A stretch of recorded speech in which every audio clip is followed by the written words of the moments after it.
Introdução. O propósito desta gravação é comentar e condensar um dos livros mais assombrosos jamais escritos. Pense e Fique Rico, de autoria de Napoleon Hill, que tem exercido influência na vida, realizações e fortunas de mais pessoas do que qualquer outro livro jamais publicado. Em todo o mundo livre existem atualmente milhares de pessoas que têm triunfado em todas as linhas de trabalho e que hoje ocupam suas boas posições porque um dia encontraram e compraram um exemplar de Pense e Fique Rico. Qualquer uma delas estará disposta a confirmar isso, e com toda satisfação. Uma descoberta valiosa. Descobri pela primeira vez esse notável livro no outono de 1949. Ajudou-me a decidir de uma vez por todas como alcançaria a meta a que me tinha proposto. Unificou meu pensamento e abriu-me um caminho reto e claro até o ponto a que eu havia decidido chegar. Um de meus melhores amigos, que encontrou o livro há anos, ficou tão fascinado pelo seu conteúdo que permaneceu em casa durante 3 dias, lendo e meditando acerca das ideias ali expostas. Depois, aplicou seus princípios e agora ocupa a posição mais alta dentro da indústria em que trabalha. Por outro lado, tenho estado nos escritórios de altos executivos e tenho escutado dirigentes de empresas famosos mundialmente, alguns com idade suficiente para serem meus pais. Todos eram unânimes em afirmar que, após terem lido Pense e Fique Rico, seus negócios passaram a caminhar muito melhor. Qual é o segredo desse livro tão assombroso? Por que, entre milhares de livros sobre autoajuda, ele tem se mantido como a obra-prima mais destacada? Creio que, para compreender o porquê, vocês teriam que conhecer Napoleon Hill, tanto quanto eu. Com certeza, não foi ele o primeiro homem que se rebelou contra a pobreza e contra a interminável luta ante a falta de orientação que via em seu redor quando ainda era um rapaz. Nem tampouco foi o primeiro a escrever sobre a matéria, mas possuía 2 habilidades únicas, altamente desenvolvidas, que raramente são encontradas num homem. A primeira era a maneira como focalizava seu tema. Hill procurava soluções para o êxito da mesma forma como um cientista busca trazer à luz da razão um segredo da natureza. Tratava de descobrir as formas do sucesso de igual maneira como Thomas Edison investigava os processos para chegar à luz elétrica, sem descanso, implacavelmente, até que a verdade, que sempre esteve ali, lhe foi revelada. Sua segunda virtude importante era a habilidade ou destreza para escrever sobre suas deduções, de tal forma que eram compreendidas intelectualmente num instante. Mas talvez o mais importante para este assunto em especial é que eram compreendidas também emocionalmente. O poder de modificar vidas. Quando alguém lê a última página de Pense e Fique Rico, já é um homem diferente. Um homem que se coloca de pé ao terminar a leitura e já começa a demonstrar as modificações que sofreu. Para ele, desapareceram as situações angustiosas, cheias de frustração e autoimpostas. Para ele, o caminho está livre. É um homem agora possuidor de uma singular capacidade de converter os sonhos em realidade, as ideias em fatos. O destino, a fatalidade, os maus efeitos das circunstâncias exteriores não mais o afetam. De passageiro do barco da vida, passou a capitão, traçando rumos e decidindo vidas. Para entender esse livro, temos inicialmente de compreender a realidade, o princípio ou filosofia que se estende como estrutura básica da obra. A menos que, seja o que for que você construa, esteja baseado na verdade, acabará com a estrutura caída e espalhada ao seu redor, como a armadura dos antigos guerreiros de Homero. O que não é baseado na verdade não pode sustentar-se. Não pode suportar a prova do tempo. A razão pela qual Pense e Fique Rico tem resistido à prova do tempo é porque repousa sobre uma base ampla e sólida, da qual se origina todo o sucesso do homem. O fato puro e imutável de que tudo começa com uma ideia. Um estado da mente. É uma filosofia baseada no fato de que a riqueza de qualquer classe começa com o que o autor chama de estado da mente. Pode-se começar sem nada mais que pensamentos, ideias, planos organizados ou algo semelhante. Os pensamentos são fatos. Fatos incrivelmente poderosos quando se agregam a propósitos, persistência e um desejo ardente de transformá-los em objetos materiais ou riqueza, considerando como tal aquilo que você pode desejar. Os sábios têm dito desde há muitos séculos, e há pouco Charles Asserami escreveu: a verdade é que a mente humana é um organismo tão real como qualquer músculo do corpo, mas muito maior em força e potencial, e assim como a fibra muscular pode reforçar-se para conseguir conquistas incríveis. Assim, pois, esta é a verdade na qual se baseia Pense e Fique Rico. Se você sabe o que quer, e se o quer com força suficiente para alcançar o tipo de persistência que não se pode conter, com toda certeza você conseguirá o seu ideal. Controlando sua mente, você controlará seu destino aqui na Terra. 2 passos para o sucesso. Tendo em vista os princípios acima, falaremos adiante sobre os famosos 13 passos rumo à riqueza, tal como Napoleon Hill menciona em sua obra, lembrando sempre que riqueza é qualquer coisa que você possa desejar. Entretanto, antes peço permissão para fazer 2 indicações importantes. A primeira é que é necessário ter-se em mãos um caderno de anotações, todas as vezes em que se ouvir esta gravação, a fim de anotar os pontos mais importantes. A segunda é que esta gravação foi idealizada para seu uso pessoal, acompanhando sua própria e estimulante jornada. Usar esta gravação para um grupo resultará apenas em auxílio temporário. Assegure-se de ter seu próprio exemplar, a fim de ouvir estas orientações, vez por outra, nos momentos especiais em que se sentir fora de rota. E agora, os 13 famosos princípios de Napoleon Hill. Primeiro princípio: desejo. Ponto de partida para todo sucesso. Primeiro passo para a riqueza. É aqui, precisamente aqui, que frequentemente tropeçamos num obstáculo. Algumas pessoas dirão: sei o que quero, mas como consegui-lo? Mais tarde, entraremos na questão da dúvida, mas de uma vez por todas esclareçamos se é possível ou não alcançar-se o que se deseja com toda a alma. Creio que Emerson expressou-se muito bem quando escreveu: nada existe pelo capricho da natureza. O fato de existir um desejo indica que os meios para realizá-lo existem na mesma criatura que o sente. Em outras palavras, não poderíamos ter um desejo sem que sua satisfação não fosse possível. Cada um de nós tem uma espécie de guia em seu interior, e nossos desejos se modificam segundo nossa capacidade e inclinação. Não importa o que você deseja, se o quer com toda a sua alma. Você o conseguirá, pois é inevitável. O desejo é uma obrigação. Em Pense e Fique Rico, Hill cita um exemplo após outro de que seu desejo ardente nada mais é do que uma espécie de retrato fiel do que você chegará a ser um dia.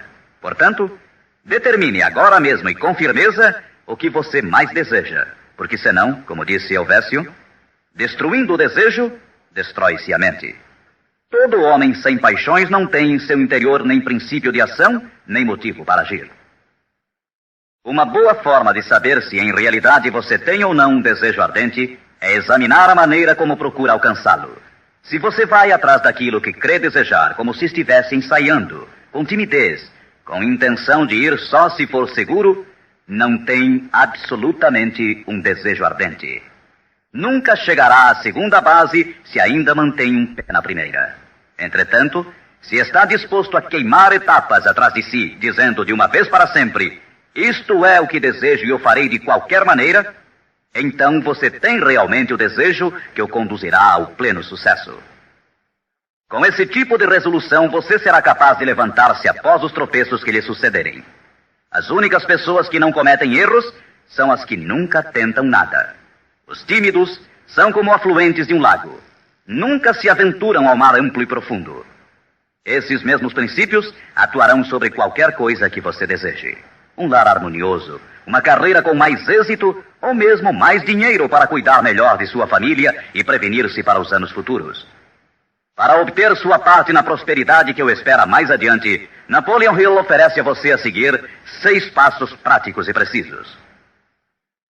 6 passos vitais. Primeiro, fixe em sua mente a quantidade exata de dinheiro que deseja. Não é suficiente dizer: desejo muito dinheiro. Seja preciso com relação à quantidade. Existe uma razão psicológica quanto a essa precisão e que será abordada posteriormente. Segundo, determine com exatidão o que se propõe a dar em troca do dinheiro que deseja. Não é possível obter-se algo a troco de nada. Terceiro, estabeleça a data concreta em que terá todo o dinheiro que deseja. Quarto, idealize um plano definido para levar a cabo o seu desejo e dê início imediatamente. Quinto, coloque todas essas ideias no papel. A quantidade de dinheiro que deseja, o que dará em troca, a data exata e descreva claramente o plano idealizado. Sexto, leia sua manifestação escrita em voz alta pelo menos 2 vezes ao dia. Uma vez, imediatamente antes de deitar-se à noite, e outra ao levantar-se pela manhã. Enquanto lê, sinta-se, veja-se e creia-se como se já tivesse o dinheiro, ou seja, qual for o seu objetivo. É importante que você siga estas instruções ao pé da letra. Ouça diversas vezes esta parte da gravação até que a conheça muito bem, pois o desejo é o mais importante dos 13 princípios. Este capítulo do livro termina com as seguintes palavras. Através de algum estranho e poderoso princípio de química mental, ainda desconhecido, o impulso do desejo é envolvido por algo que não reconhece palavras tais como impossível e não aceita o fracasso como realidade. Segundo princípio, fé. A fé é imprescindível para o sucesso. Você jamais teria pensado em seu desejo principal se a fé não estivesse presente dentro de sua mente. Às vezes, você poderá encontrar dificuldades em ter fé em si próprio, mas tenha a certeza de que encontrará muita fé nesses princípios. Use-os, portanto. Vejamos o que Napoleon Hill diz sobre a fé. A fé é um estado de espírito que pode ser induzido ou criado por meio de afirmações ou instruções repetidas à mente subconsciente através do princípio da autossugestão. Isto significa nem mais nem menos que uma sugestão pode ser implantada por você mesmo, conscientemente, assim como uma autobiografia é uma história escrita por uma pessoa sobre si mesma. Projetando a imagem mental de você mesmo, tendo em destaque seu desejo principal e repetindo tal ação várias vezes, isso resultará na fé de que necessita. A fé é vital para o sucesso. O imperador Napoleão Bonaparte disse uma vez: todo andaime religioso se desarruma como um edifício em ruínas ante uma só palavra: fé. Por sua vez, Goethe afirmava: as épocas de fé são épocas frutíferas. As épocas de incredulidade, ainda que esplendorosas, são estéreis de todo o bem permanente. E como disse Schlegel, na vida real, toda grande empresa começa e dá seu primeiro passo com a fé. Portanto, tenha fé de que pode alcançar aquilo que busca, porque jamais você poderia ter se decidido se não pudesse alcançá-lo. Autoconfiança. Em seu capítulo sobre a fé, Hill oferece uma fórmula para a autoconfiança: repetir-se a si mesmo constantemente. Primeiro, sei que tenho a capacidade de alcançar o objetivo de meu propósito definido na vida. Portanto, exijo persistência de mim mesmo, ação contínua para a execução. E aqui agora prometo executar esta ação. Segundo, percebo que os pensamentos dominantes em minha mente reproduzir-se-ão com o tempo em ação externa, física, e que de maneira gradual transformar-se-ão em realidade física. Portanto, concentrarei meus pensamentos durante 30 minutos diários na tarefa de criar a imagem do que pretendo ser, criando assim em minha mente um retrato mental claro de minha pessoa e em decorrência de meu objetivo. Terceiro, sei que através do princípio da autossugestão, qualquer desejo que alimente com persistência em minha mente buscará com o tempo a maneira, através de meios práticos, para alcançar o objetivo que há por detrás dele. Portanto, dedicarei 10 minutos de cada dia para exigir de mim mesmo o desenvolvimento da autoconfiança. Quarto, detalharei por escrito os objetivos principais e concretos de minha vida, e nunca deixarei de tentar alcançá-los até que tenha desenvolvido a autoconfiança suficiente para isso. Quinto, sei que nenhuma riqueza ou posição pode durar muito, a menos que seja erguida sobre a verdade e a justiça. Por conseguinte, não participarei de qualquer atividade que não beneficie a todos os que dela participem. Terei sucesso em conseguir a cooperação de outras pessoas, bem como em atrair o pessoal desejado. Induzirei outros a servir-me através da minha boa disposição em servir aos demais. Eliminarei o ódio, a inveja, os ciúmes e o egoísmo, oferecendo amor a toda a humanidade, pois sei que uma atitude negativa nunca me trará o sucesso. Farei com que os demais creiam em mim, pois creio neles e em mim mesmo. Terceiro princípio: autossugestão. Mediante a sugestão repetida, a mente subconsciente pode trabalhar para nós. Já fizemos referências a isso. A autossugestão é a faculdade de ser capaz de concentrar na mente o nosso ardente desejo, até que o nosso subconsciente o aceite como uma realidade e comece a imaginar os meios para realizá-lo. É daqui que provém os impulsos, as súbitas centelhas de inspiração e orientação. Agora resumiremos as instruções dadas no segundo princípio, fé, em relação aos 6 passos, autoconfiança, e as combinaremos com os princípios sobre a autossugestão, constantes no livro Pense e Fique Rico. Primeiro, vá a um lugar tranquilo, talvez na cama à noite, feche os olhos e repita em voz alta para que possa escutar suas próprias palavras, a manifestação escrita da quantidade de dinheiro que se propõe a acumular, ou uma reafirmação cuidadosa do que possa ser sua meta, bem como o tempo limite para alcançá-la, além da descrição do serviço ou mercadoria que se dispõe a dar em troca do que vai receber. À medida que põe em prática estas instruções, imagine-se já possuidor de sua meta. Suponhamos, por exemplo, que você se propõe a economizar em cruzeiros o equivalente a $50 mil até o dia 1º de janeiro, daqui a 5 anos, que se determina a prestar serviços pessoais em troca de dinheiro como vendedor. A manifestação escrita de seus propósitos deve ser a seguinte. Escreva: para o dia 1º de janeiro de 1900 e aconteça o que acontecer, terei em meu poder a quantia de cruzeiros que economizarei em quantidades diversas durante aquele período. Em troca desse dinheiro, prestarei o melhor serviço possível, rendendo o máximo como vendedor de... Escreva aqui o produto que se propõe a vender ou qualquer coisa que você faça para ganhar a vida. Tenho certeza de que, à época aprazada, terei esse dinheiro em meu poder. Minha fé é tão grande que já posso ver esse dinheiro diante de meus olhos. Posso tocá-lo com minhas mãos, pois está à espera de passar para meu poder tão logo eu preste o serviço que proponho a desempenhar em troca dele. Estou preparando um plano para acumular esse dinheiro e o seguirei à medida que o receba. Segundo, repita isto pela manhã e à noite, até que possa ver claramente em sua imaginação o dinheiro que se dispôs a acumular. Terceiro, coloque uma cópia do que escreveu onde possa vê-la dia e noite, quando se deitar ou levantar-se, até que possa recordá-la perfeitamente. Ao se dispor a colocar em prática estas instruções, você estará aplicando o princípio da autossugestão. Quarto princípio: conhecimento especializado. O integral conhecimento dos detalhes de seu trabalho ou produto é indispensável para alcançar o sucesso. Neste princípio, Hill destaca um ponto muito importante.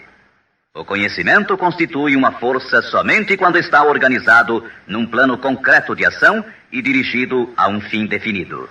Ele nos diz: antes que você possa estar seguro de sua capacidade de transformar o desejo em seu equivalente monetário, necessitará de conhecimento especializado do serviço, mercadoria ou profissão que se dispõe a oferecer em troca.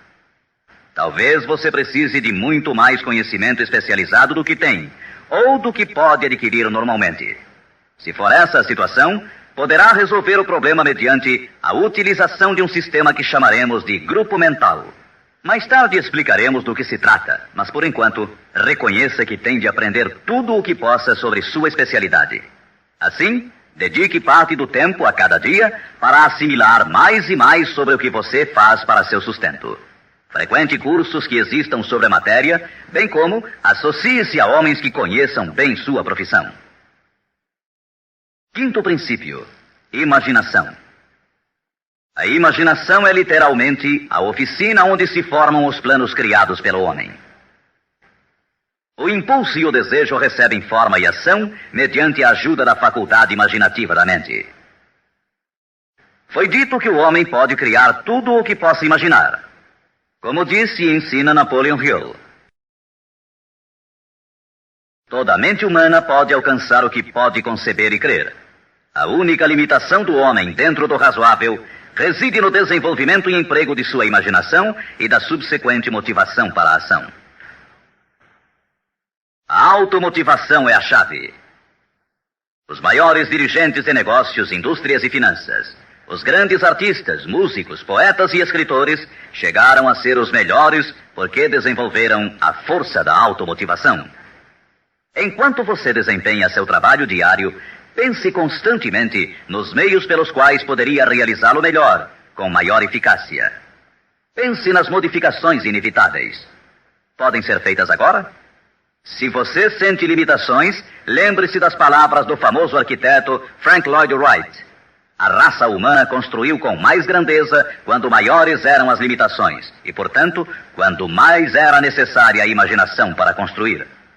As limitações parecem ter sido sempre as melhores amigas da arquitetura. Quando você construir seu futuro partindo desse ponto de vista, não se preocupe com as limitações.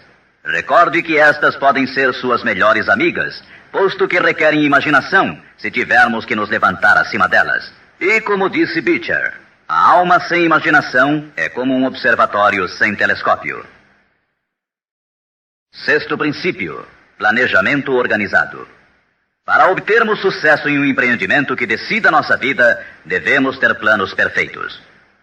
Se você já decidiu qual é o seu desejo, qual é a sua meta, organizemos agora um plano para a sua realização, de acordo com um programa. Citarei novamente: pense e fique rico. Você já sabe que tudo o que o homem cria ou adquire começa sob a forma de desejo. Transforma-se depois, do abstrato ao concreto, na oficina da imaginação, onde se criam e se organizam planos para sua transição. Você tem que ter um plano. Anteriormente, foram-lhe dadas instruções para adotar 6 passos práticos e definidos como seu primeiro movimento para traduzir o desejo que você possa ter em seu equivalente físico. Um daqueles passos era a formulação de um plano prático, concreto, através do qual aquela transformação pudesse ser efetuada. Primeiro, alie-se com uma ou mais pessoas, tantas quantas necessitar, para criar e pôr em prática seu plano ou planos para o acúmulo de dinheiro que marcou como sua meta, fazendo uso do princípio da reunião de inteligências. É o grupo mental, e isso é muito importante. Segundo, antes de formar seu grupo mental, decida quais as vantagens e benefícios que pode oferecer individualmente aos membros do grupo que a formam em troca de sua cooperação. Ninguém trabalhará de forma indefinida, sem alguma forma de compensação, ainda que esta não seja em dinheiro. Terceiro, reúna-se com os membros de seu grupo 2 vezes por semana, pelo menos, e com maior frequência, se possível, até que tenham aperfeiçoado o plano ou planos para a consecução de sua meta. Quarto, mantenha uma harmonia perfeita entre você e cada membro de seu grupo mental. Tenha em vista 2 fatos. Primeiro, você está comprometido em um empreendimento de importância básica. Para obter sucesso, tem que ter planos perfeitos. Segundo, deve ter a vantagem da experiência, instrução, capacidade e imaginação naturais de outras mentes. Este é o método seguido por todas as pessoas que têm se sobressaído da média. Dedique-se a isto até que tenha um plano formal bem organizado para alcançar seu objetivo. Desta forma, você nunca estará confuso ou pensando no que deve fazer em seguida. Cada manhã saberá com exatidão o que vai fazer e por que o fará. Adquira estas qualidades de dirigente. É neste capítulo de Pense e Fique Rico que Hill nos fala das características que deve ter o homem que dirige. Primeiro, determinação. Segundo, autocontrole. Terceiro, acurado senso de justiça. Quarto, exatidão nas decisões. Quinto, precisão nos planos. Sexto, hábito de fazer mais do que recebe como pagamento. Sétimo, personalidade agradável. Oitavo, simpatia e compreensão. Nono, domínio do detalhe. Décimo, boa disposição para assumir toda a responsabilidade. 11º, sentido de cooperação. O capítulo sobre planejamento organizado é um dos mais importantes do livro. Basta dizer que um homem sem plano é como um barco sem rumo. Não tem para onde ir e sofrerá um desastre quase inevitavelmente. 7º princípio, decisão. A demora, o oposto da decisão, é um inimigo que todo homem tem que vencer. A análise minuciosa de mais de 25 mil homens e mulheres que experimentaram fracassos revelou que a falta de decisão estava na cabeça da lista das 30 causas principais do fracasso. A análise de várias centenas de pessoas que haviam acumulado fortunas superiores a $1 milhão demonstrou o fato de que cada um deles tinha o hábito de tomar decisões com rapidez e lentamente modificá-las à medida que houvesse necessidade de uma alteração.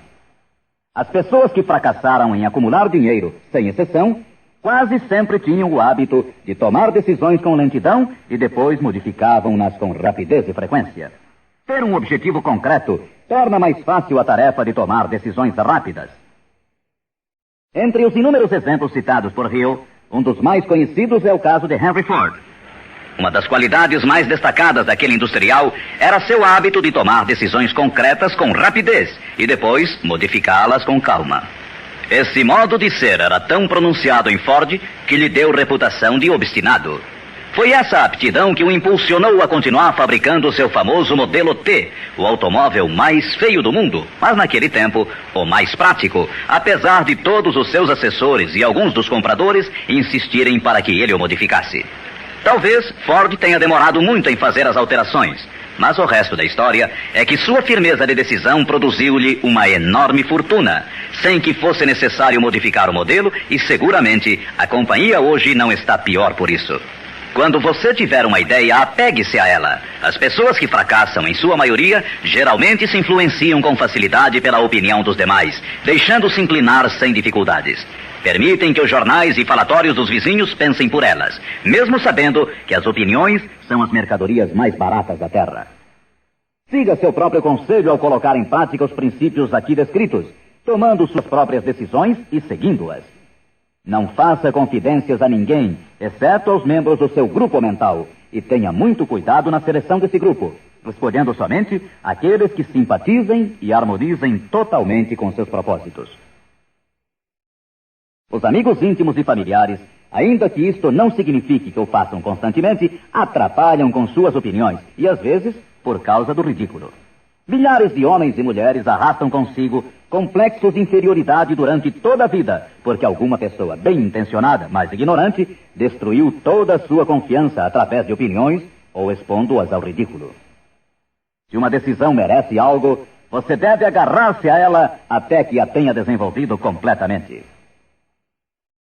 8º princípio, persistência. A força de vontade e o desejo, adequadamente combinados, constituem uma dupla irresistível. Segundo Hill, persistência é como a força de vontade e combina-se com o homem como carvão ao aço. Em inumeráveis casos, a persistência tem sido a única diferença entre o sucesso e o fracasso. É a falta dessa qualidade, mais do que qualquer outra, que impede a grande maioria de triunfar. Tentam algo, mas tão logo o caminho se torna áspero, desistem. A experiência com milhares de pessoas tem demonstrado que a falta de persistência é uma fraqueza comum à maioria das pessoas. É um defeito que pode ser vencido pelo esforço. Se você quer realizar um determinado desejo, tem que formar o hábito da persistência. As coisas parecerão difíceis. Será como se já não houvesse razão para continuar. Tudo em você dirá que deve renunciar, que deixe de tentar. É precisamente então quando os homens se distinguem dos meninos.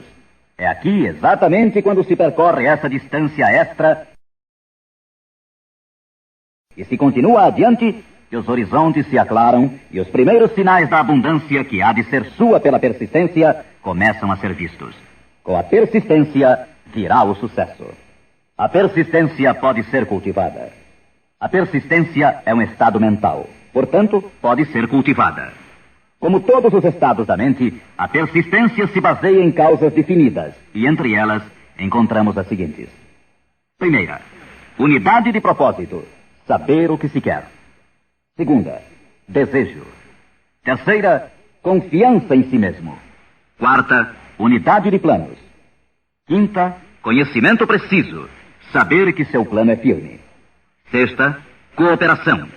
A simpatia, a compreensão e a cooperação harmoniosa dos demais tende a desenvolver a persistência. Sétima, força de vontade. Oitava, hábito. A persistência é resultado direto do hábito. Nono princípio, usar a força de seu grupo mental. Duas mentes que se unem nunca deixam de criar uma terceira força, invisível, intangível, que pode ser comparada a uma terceira mente. É neste capítulo que Hill descreve a importância de formar-se um grupo de pessoas que simpatizem com o seu desejo. Esse grupo mental pode ser integrado de 2 ou mais indivíduos que, eventualmente, possam ter planos semelhantes.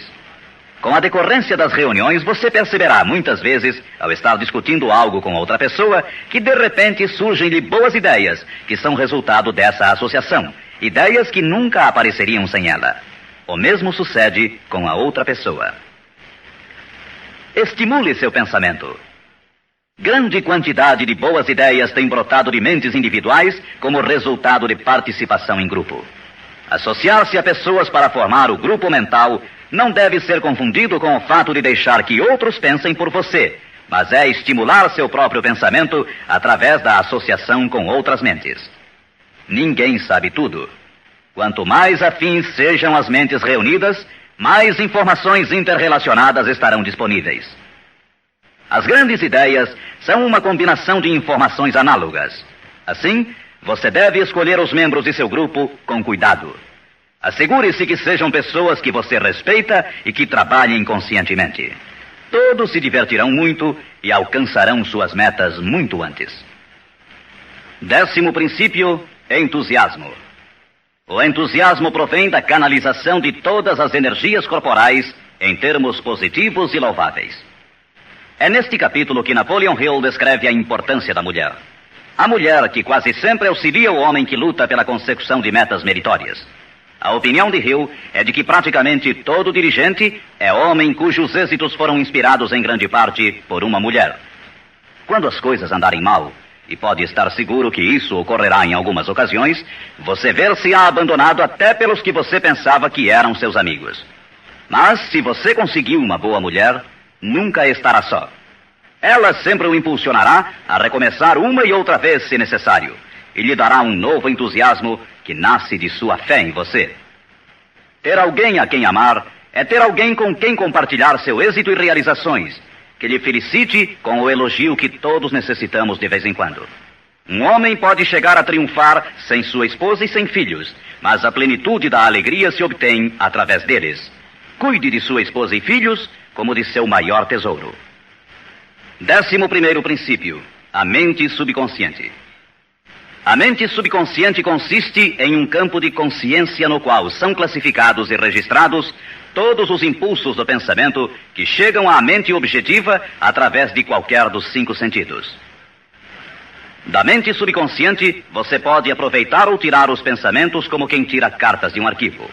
Ela recebe e arquiva impressões sensoriais ou pensamentos independentemente de sua natureza. Você pode semear à vontade em sua mente subconsciente qualquer plano, ideia ou propósito que deseje traduzir em seu equivalente físico ou monetário. O subconsciente atua primeiro sobre os desejos dominantes que se mesclaram, como as emoções, como a fé. Sua mente subconsciente trabalha dia e noite. Mediante um procedimento ainda desconhecido para o homem, a mente subconsciente toma da inteligência infinita poder para transformar de maneira espontânea o desejo próprio no seu equivalente físico, usando sempre os meios mais práticos mediante os quais pode alcançar seu fim.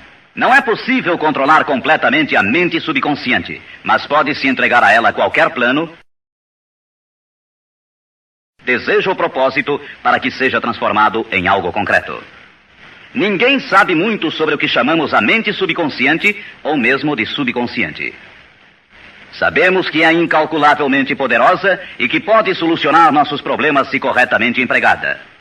A melhor forma é manter na mente consciente tão frequentemente quanto possível uma imagem clara de si mesmo, como se já tivesse alcançado a meta desejada. Defina-a com clareza e projete-a na tela de sua mente. Retenha. Veja-se fazendo e tendo as coisas que obterá depois de alcançado seu objetivo. Imagine isso tão a miúde quanto possível enquanto prossegue com seu trabalho diário, especialmente no momento de dormir e no instante de acordar. Assim, seu subconsciente começará a conduzi-lo pelos caminhos mais lógicos para o objetivo que imaginou. Não lute contra ele. Siga seus lampejos repentinos, as ideias que venham à sua mente. Esteja seguro que é seu subconsciente tentando chegar à sua mente consciente. Se você prosseguir assim, ficará surpreso e encantado com as ideias maravilhosas que parecerão brotar do nada. As vidas dos grandes homens e mulheres que parecem milagrosas para as pessoas normais não são mais do que a expressa satisfação de seus ardentes desejos através de sua mente subconsciente. No princípio seguinte, falaremos mais sobre o sexto sentido, que parece controlar a vida dessas pessoas, mas somente dos que souberam condicionar sua mente subconsciente. O tempo não significa nada para o subconsciente. Um homem poderia trabalhar com firmeza em seu labor durante 40 anos e não conseguir alcançar o que é possível em 3 ou 4 anos, mediante a aplicação adequada desses princípios. Sua mente subconsciente não pode permanecer ociosa. Se você não implantar desejos dentro dela, quaisquer ideias que surgirem como resultado de seu descuido servirão de alimento para ela. Lembre-se que você vive no meio de todo o gênero de impulsos e pensamentos que chegam a seu subconsciente sem seu conhecimento. Alguns desses impulsos são negativos e outros positivos. Você deve evitar os impulsos negativos e ajudar a influenciar de maneira espontânea sua mente subconsciente mediante impulsos positivos de desejo. Quando conseguir isso, terá a chave que abrirá a porta para o subconsciente. Bulwer escreveu: o homem que triunfa sobre seus semelhantes é aquele que muito breve na vida discerne com clareza seu objetivo e caminha para ele com todas as suas forças. Inclusive, o próprio gênio não é mais do que a observação minuciosa reforçada pela consistência do propósito. Todo homem que observa atentamente e atua com firmeza converte-se inconscientemente em gênio. Há que se notar que foi dito inconscientemente. Saiba o que quer. Decida de uma vez por todas o que haverá de ser seu. Mantenha-se firme em seu rumo, impulsionado pela fé, e seu subconsciente fará o resto. 12º princípio: o cérebro. O cérebro possui a força mais maravilhosa, milagrosa, de maior potência que o mundo já conheceu. Se você tivesse acesso a toda a riqueza do mundo e pegasse apenas uma moeda, estaria fazendo mais ou menos o que muito provavelmente tem feito ao usar seu cérebro. Nada é mais lastimável no mundo do que a incompreensão da maioria das pessoas com relação ao potencial de seu cérebro e das mentes consciente e inconsciente às quais está acoplado. Sua própria central elétrica. O número de linhas que ligam entre si as células cerebrais é igual ao algarismo 1, seguido por 15 milhões de zeros. Calcula-se que existem de 10 a 14 bilhões de células no córtex cerebral humano normal. É inconcebível, pois, que esta intrincada maquinaria deva existir com o único propósito de manter as funções físicas inerentes ao desenvolvimento e manutenção do corpo físico. O cérebro é o mecanismo que nos deu o avião supersônico, os satélites artificiais, os foguetes que adentram no espaço exterior, as artes, as ciências, etc. Tudo o que hoje sabemos, usamos e usaremos no futuro, tem saído desta pequena massa cinzenta que todos nós temos. Pode você duvidar, ainda que por um momento, de que pode trazer a você e aos seus o que quer que deseje aqui na Terra? É evidente que não conseguirá se admitir que sua força é como a de uma pessoa que deixa de agir, como aqueles que nem sequer pensaram nisso alguma vez. Deixe para o cérebro o trabalho que você decidiu realizar e veja como ele o executa. 13º princípio: o sexto sentido. O sexto sentido é o equipamento receptor através do qual chegam à mente ideias, planos e pensamentos que às vezes recebem o nome de lampejos repentinos ou inspirações. O sexto sentido pode ser descrito como sendo o sentido através do qual a inteligência infinita pode e efetivamente se comunica com o indivíduo de maneira espontânea e sem esforço algum por parte deste. Eis aqui a base desta filosofia. só pode ser assimilada, compreendida e aplicada depois de dominados os primeiros 12 princípios. O sexto sentido é aquela parte da mente subconsciente que nos referimos como imaginação criadora e desafia qualquer descrição. Por outro lado, torna-se difícil explicar o que seja para qualquer pessoa que não tenha dominado os demais princípios desta filosofia, o que estes princípios representam, porque falta a essa pessoa o conhecimento e a experiência com os quais possa comparar o sexto sentido. Este sentido pode ser adquirido. O sexto sentido não é algo que possa ser ligado e desligado à vontade. A capacidade de empregar essa enorme força chega pouco a pouco, através da aplicação dos outros princípios que esboçamos. Muitos indivíduos adquirem um conhecimento prático do sexto sentido antes dos 40 anos de idade. Entretanto, com maior frequência é adquirido depois de bem passados os 50, porque as forças espirituais com as quais está intimamente ligado o sexto sentido geralmente não amadurecem e chegam a ser utilizadas, senão através de vários anos de meditação, de autoanálise e de pensamentos corretos. Todavia, nada nos impede que comecemos a desenvolvê-lo desde agora, aplicando com entusiasmo os princípios que foram expostos até aqui. Lembre-se disto. O homem nada pode criar que não tenha gerado antes sob a forma de um impulso de pensamento, que vai se traduzindo em equivalente físico, ainda que seja pensamento espontâneo ou involuntário. Finalmente, recorde-se sempre deste conselho. Afaste o temor de sua mente, concentrando-se na imagem mental de sua meta, seu maior desejo, e vença. O que vários homens famosos acharam desta mensagem? Agora, quero mencionar que Pense e Fique Rico tem recebido a entusiasta aprovação de muitos dos maiores homens que existiram. Todos esses grandes homens aplaudiram e usaram os princípios de Napoleon Hill. Citarei somente alguns. Os presidentes dos Estados Unidos, William Howard Taft e Woodrow Wilson. F.W. Woolworth mencionou que havia aumentado muito sua cadeia de armazéns aplicando muitos destes princípios. Robert Dollar, que construiu uma grande companhia de navegação, escreveu: se há 50 anos tivesse usado esta filosofia, imagino que poderia ter feito tudo o que fiz na metade do tempo. Tenho esperança que o mundo a descubra e o recompense. Samuel Gompers disse: o domínio destes princípios é uma apólice de seguro contra o fracasso. John Wanamaker, o príncipe dos comerciantes, escreveu: sei que seus fundamentos são reais, porque os tenho aplicado em meu negócio há 30 anos. Também o aplicaram George Eastman, o maior fabricante de câmaras fotográficas do mundo, Thomas Edison, Luther Burbank, Theodore Roosevelt, E.M. Statler, John Rockefeller e muitos mais. Como é óbvio imaginar-se, as opiniões destes homens não poderiam ser compradas com todo o dinheiro do mundo. O que temos mencionado aqui pode mudar sua vida, pode trazer-lhe todas as coisas proveitosas que deseje na vida para você e sua família. Afaste-se da média, do medíocre e enderece seu rumo de acordo com os sonhos de seu coração. Estes 13 princípios não o decepcionarão nunca enquanto você os empregar. Sua grande oportunidade pode estar precisamente onde você se encontra agora.